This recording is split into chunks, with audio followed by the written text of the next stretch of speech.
Could you respond to the suggestions by President Trump over the weekend that he would maybe send federal agents here to help deal with the violence and the protests they have been getting out of hand? Well, I have great concerns about that, particularly given the track record in the city of Portland. I spent a lot of time yesterday talking with the mayor of Portland to get a sense of what's happened there.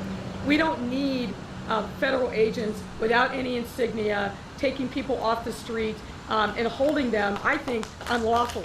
That's not what we need.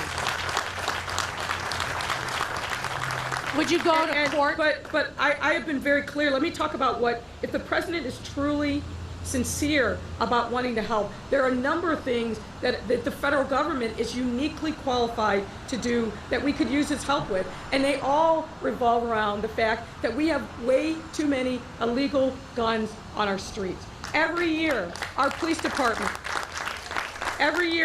department takes more illegal crime guns off the street than NYPD and LAPD combined.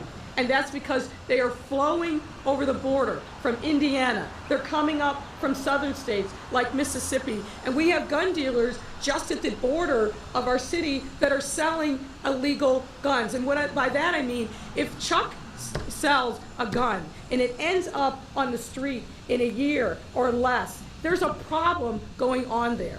And that is repeatedly the problem with Chuck. So he could fully fund the ATF here in Chicago. He could fully fund additional prosecutors to focus on gun violence cases. He could empower the ATF to actually do what they're supposed to do, which is go after illegal gun sales, go after federally licensed gun dealers that aren't doing their job, are selling to people that they know are straw purchasers that have no intent whatsoever to possess those guns, and turn them over in the parking lot to the real person who's going to take those guns. These are some easy, simple things that the president could do. He could make sure that we close the gun show loophole. We could pass universal background checks. We could make sure that people that aren't allowed to fly don't get guns. These are simple things that could happen if the president is serious about helping us with the violence, and the thing that he can do is to stop the flow of illegal guns in our city.